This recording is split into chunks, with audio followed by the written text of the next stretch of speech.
Hayawi hatimaye yamekuwa Young Africans kwa mara ya kwanza toka Engineer Hersi Said kuingia madarakani. Wamepata ushindi kwenye mchezo wao wa kwanza wa Ligi ya Mabingwa barani Afrika kwenye hatua ya group stages. Leo walikipiga kwenye uwanja wa Aman Stadium dhidi ya FAR Rabat kutokea huko nchini Morocco. Tutapita kuangalia kwenye kituo baada ya kingine ni kitu gani ambacho Young Africans wamekifanya mpaka kuibuka na matokeo ya ushindi. Niko na Leopard John ambaye atatupitisha kwa uchambuzi wa kina sana na uliotukuka. Leopard. Naam. Mambo ni aje? Bwana shwari. Leo wananchi wameshuka dimbani kupambana na FAR Rabat kwenye mchezo wa Ligi ya Mabingwa barani Afrika, mchezo wa kwanza kabisa kwenye group stages. Young Africans walikuwa bora eneo gani kufikia hatua wakapata matokeo ya ushindi? Kwanza unaweza ukasema ilikuwa ni mechi ambayo ilikuwa very tactical, ilikuwa ni kiufundi zaidi baina ya walimu wote wawili. Kwa upande wa Yanga, mwalimu Pedro Goncalves alikuwa bora kweli kweli kwenye mbinu, sambamba na kocha wa AS FAR Alexander Santos. Unakuja kutizama mechi ambayo imemalizika kwa Young Africans kuibuka na ushindi. Asilimia kubwa mechi ilikuwa inachezwa kutokana na mbinu za walimu wa timu zote mbili. Unakuja kuangalia mara kadhaa ndio kulikuwa kuna ile individual brilliance ya mchezaji mmoja mmoja kiwanjani akiwa anahitaji kuonesha ubora wake na kuisaidia timu.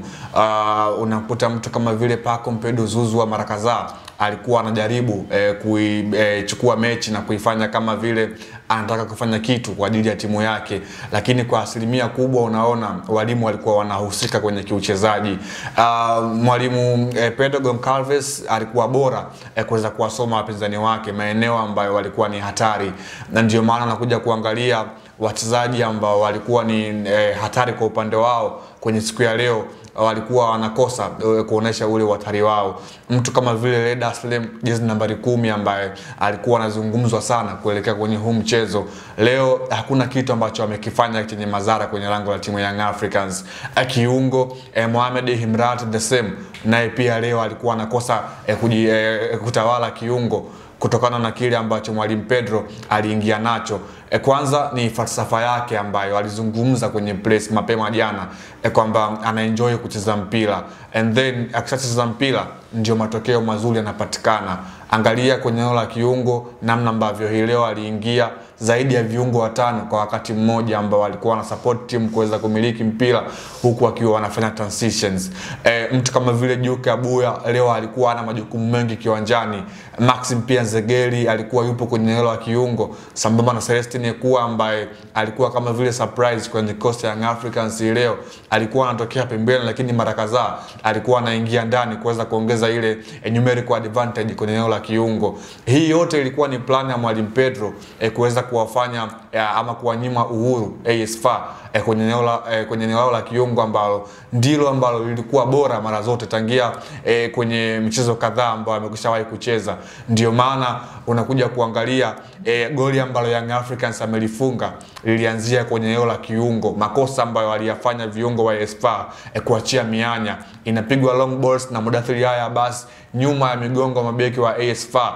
Prince Dube anafanya runnings ambayo ni very high Q kweli kweli, anakwenda kuadhibu AS FAR. Kwa hiyo ni mechi ambayo mbinu za walimu zaidi ndio ambayo imefanya Young Africans kuibuka na matokeo haya ya ushindi kwenye mchezo muhimu wa Ligi ya Mabingwa barani Afrika wa awali kabisa katika kundi B ambalo Young Africans ndio yupo. Moja kati ya maeneo ambayo Young Africans watu wengi walikuwa wana hofu ni namna gani ambavyo wanaiandaa ile shape yao ya ushambuliaji.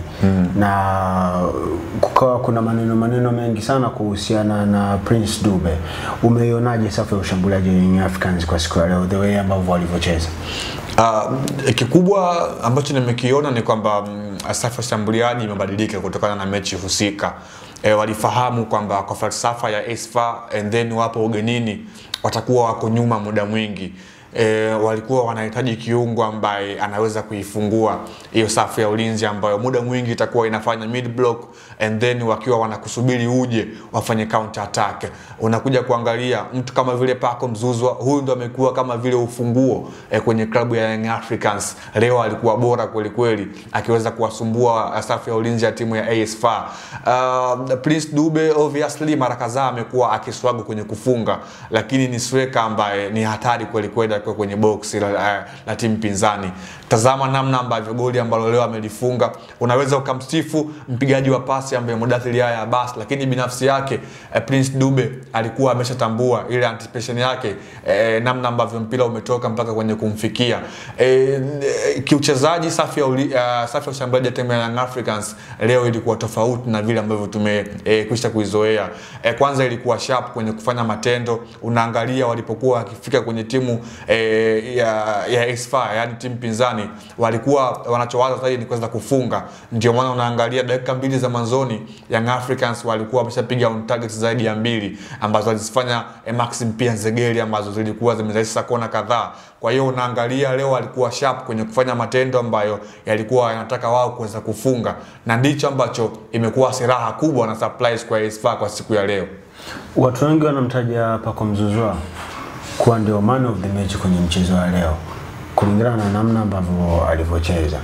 Ni kwa sababu Young Africans wameamua kumfanya Paco Mzuzwa kuwa mchezaji tegemeo kwenye kikosi chao, ndio maana anakuwa ni mtu wa kwanza kutazamwa pale timu inapokuwa inacheza, kiasi cha kucomment kwamba yeye ndiye anastahili kuwa man of the match, au ni ubora kweli alionao kwenye mchezo wa leo umeonekana ndio unaofanya watu waseme kwamba yeye anastahili kuwa man of the match, licha ya kwamba hakuhusika kwenye bao, si aliyeassist, si aliyefunga. Ubora wa mchezaji huwa hauonekani tu pale ambapo anafunga au kuassist. Muda mwingi mchezaji ambaye ana contribute kitu kwenye timu ataonekana kwenye nyakati tofauti kwenye mechi husika.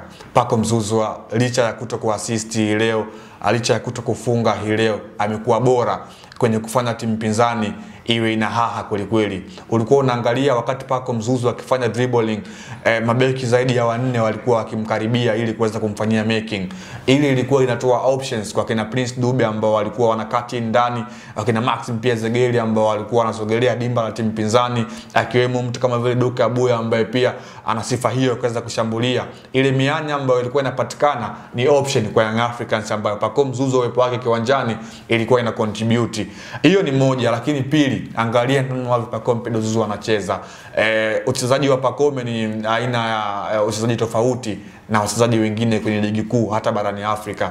Amekuwa ni mchezaji ambaye anajua wakati fulani afanye nini and then wakati fulani afanye nini. Tumzungumzie kidogo Prince Dube. Ameonekana kupata nafasi ya wazi, lakini hakuweza kuconvert ule mpira kwa bao. Lakini kwenye mazingira ambayo yalikuwa ni magumu kuliko ile rebound, ule mpira alipiga golikipa, then akawa imepasiwa, ilikuwa ni issue ya kupiga tu goli na kuscore, lakini nadhani umakini ulipungua. Amekuwa anakosa nafasi nyingi za wazi. Young Africans wanapaswa kufanya kitu gani kumhusu Dube ili waweze kunufaika na uwepo wake pale uwanjani, au wanaweza wakamtumia kwa maana ya kumuondosha kwenye kikosi na kumleta mshambuliaji mwingine ambaye anaweza kaisaidia Young Africans, kwa sababu mara kadhaa amekuwa akipoteza nafasi za wazi. Utetezi pekee kwa Prince Dube ambayo utabakia kumbeba ni kwenye mechi ya leo na namna ameweza kufunga. Wana Young Africans watasahau yote ambayo mkishawahi kuyafanya nyuma and then watafocus kwenye hichi ambacho nafasi ya wazi kakosa. Leo hakuna striker ambaye hakosi goli pa mechi. Hata washambuliaji ambao unazungumza bora barani Afrika kwa wakati huu, mfano kwa Fiston Mayele, sio kila chance ambayo atakuwa anaipata atakuwa na score. Kuna zile chances ambazo ndio maana kuna golikipa pale amesimama golini, kazi yake ni kuzuia mashambulizi ambayo yanafanywa na washambuliaji wa timu pinzani. Unaweza ukamsifu mlinda lango wa AS FAR leo alikuwa bora kweli kweli. Sio tu ile ya Prince Dube, hata ambazo Maxim pia Nzegeli amepiga diving header kama 2, lakini aliweza kusafiri na kuweza kuzitoa. Kwa hiyo unaweza kusifu pia ubora golikipa kwenye ile saves ambayo ameifanya, mpira ambao alipiga Prince Dube, lakini pia unaweza kusema kwamba kuna improvement kwa Prince Dube the way ambavyo alikuwa anacheza. Leo nilikuwa namwangalia Dube zaidi akiwa anafanya mikimbio kwenye runnings. Unamwangalia kabisa ni mchezaji ambaye anajua kujipossess kwa hizi siku ambazo amekaa. Nafikiri mwalimu Pedro Goncalves amemweka chini Prince Dube na kuweza kumwambia kwamba anafahamu kwamba yeye ni striker mzuri. Nini ambacho ana miss kwenye mechi kadhaa ambazo alikuwa ana struggle kweli kwenye kufunga. Pengine darasa la mwalimu Pedro Goncalves limekwisha kumuingia Prince Dube. Tazama vizuri goli ambalo amelifunga. Waweza kusema kwamba ni magoli ambayo kwa Prince Dube mara kadhaa tumeyaona akiwa anayafunga tangia akiwa yupo na Azam FC. Kwenye dribbling Dube amekuwa yuko bora kweli na kwenye kufanya running ndio ambalo goli hilo amelifunga. Unaweza kusema ni goli ambalo alikuwa yuko very tight angle, lakini kutokana na ile mikimbio alikuwa ambayo ameifanya akaweza kuipa Yanga goli ambalo ni muhimu kwenye mchezo muhimu wa leo. Ukiangalia mchezo the way ambavyo ulivyokuwa, Young Africans wanahitaji mchezaji mwingine wa kuja kucheza kama namba 6 au waendelee kumwamini Duke Abuya anatosha? Of course swali zuri, na nimeona kwamba bado Young Africans wana struggle kwenye eneo la kiungo. Tazama, Djigui Diarra amekuwa anazungumzwa vizuri kweli mpaka sasa hivi kutokana na kile ambacho tunasema anafikiwa kwa haraka. Duke Abuya ni kiungo ambaye kiuhalisia sio defensive midfielder. Utamuenjoy Duke Abuya akiwa anafanya majukumu ya kuhold na kuwa kama vile box to box midfielder. Majukumu ya kuzuia kwa Duke Abuya ni kama vile wanakuwa wanampa perukushani ambazo haziwezi. Ndio maana unakuta sometimes timu inakuwa iko chini and then inakuwa inafikiwa kwa haraka. Djigui Diarra amezungumzwa hii leo kama miongoni mwa wachezaji ambao wamefanya vitu vikubwa kutokana na zile ambazo amezifanya. Unaangalia AS FAR mara baada ya kufungwa walikuwa wanakuja kweli kwenye lango la Young Africans, na hapo ndipo unamwona mwalimu Pedro Goncalves akaamua kuwaingiza viungo wengine. Mtu kama vile Musa Barakonte aliingia kikosini, alichukua nafasi kama sikoseni ya Maxim pia Zegeli, and then mtu kama vile Lassine Kouma aliingia kwenye kikosi. Unakuja kuangalia mwalimu alifahamu mapema kwamba kiungo chake ilifika muda kwamba kilipwaya, ndio maana akahitaji zaidi huduma ya mtu ambaye kwenye uchezaji ni kiungo mkabaji kiuhalisia ambaye ni Musa Barakonte, ambaye huyu tunamzungumza kama vile deep line playmaker. Yeye muda mwingi anaenjoy kuwa kwenye dimba lake la chini akiwa kama vile ameweka ulinzi wa Dickson Job pamoja na Ibrahim Baka. Hapo kidogo tukaweza tukapata timu ambayo ina mzani, timu ambayo inacheza kwa wakati fulani. Lassine Kouma akiwa kama vile namba 8, and then kuna msaada chini wa mtu kama vile Musa Barakonte, and then una mtu kama vile Paco Mzuzu ambaye ana uwezo pia wa kuongeza namba kwenye eneo la kiungo. Kwa hiyo unakuja kuangalia licha ya kwamba Young Africans imepata ushindi hii leo, bado kuna shida kwenye eneo lao la kiungo cha ulinzi. Pale kwenye kikosi cha Young Africans kulikuwa kuna ingizo jipya ambalo lilizua taharuki miongoni mwa wadau wa soka nchini Tanzania, na mzungumzia Mohamed Hussein Shabalala. Leo ulikuwa ni mchezo mwingine ambao wameaminiwa na kuanza. Performance yake unaizungumziaje kwenye haya mashindano ya kimataifa ukilinganisha na the way ambavyo alikuwa akicheza Boka? Mohamed Hussein ni yule. Sijaona kile ambacho kimebadilika kwenye aina yake ya uchezaji. Leo unaangalia si mara yake ya kwanza kucheza mchezo mkubwa na mgumu kama wa leo, lakini angalia the way ambavyo alikuwa anafanya underlapping pamoja na overlappings kiwanjani. Upande ambao ulikuwa hatari kweli leo ulikuwa ni upande ambao yuko Mohamed Hussein na Paco Mzuzu, na maanisha upande wa kushoto. Ni upande ambao Mohamed Hussein alikuwa anafahamu kwamba ndio upande ambao kwenye kushambulia unatakiwa uwe vizuri, na ndio maana muda mwingi alikuwa anampa uhuru Paco Mzuzu kuweza kukimbia kwenye maeneo, and then yeye akiwa anampasia mipira and then anafungua kuingia ndani. Kwa hiyo unakuja kuangalia bado Mohamed Hussein yupo kwenye fomu yake ile japokuwa watu wengi wamekuwa wakimtazama Mohamed Hussein jinsi ambavyo anacheza wakikompare na Shedrack Isaka Boka, na hii ndio inakuja kwamba kwenye timu kubwa muda wote ukiwa na wachezaji ambao anayekuepo kiwanjani na anayetoka anaweza akakupa kitu kile, watu wengi wanakuwa wanataka vyote kwa wakati mmoja, lakini inashindikana. Lakini kwa ufupi itacho kusema tu kwamba Mohamed Hussein on performance leo amekuwa bora kweli kwenye kufanya mashambulizi, lakini pia kwenye kuzuia katika upande wake wa kushoto. Kuna goli lilifungwa na AS FAR Rabat, maamuzi akaamua kwa offside. Maoni yako? Of course mwenyewe sikuelewa ilikuwa ni offside ya aina gani, lakini kwa picha za marejeo sisi ambao tumepata kurejea lile goli dhahiri ni sijaona offside moja kwa moja. Hakukuwa na offside, ndio maoni ya Leopard John kwenye goli ambalo walikuwa wamefunga AS FAR Rabat, lakini Young Africans kama nilivyosema mwanzoni wamefanikiwa kupata matokeo ya ushindi kwa mara ya kwanza tangu Engineer Hersi amekuwa rais wa Young Africans kwenye mchezo wa kwanza wa ligi ya mabingwa barani Afrika hatua ya group stages. Wananchi wana alama 3 sasa hivi.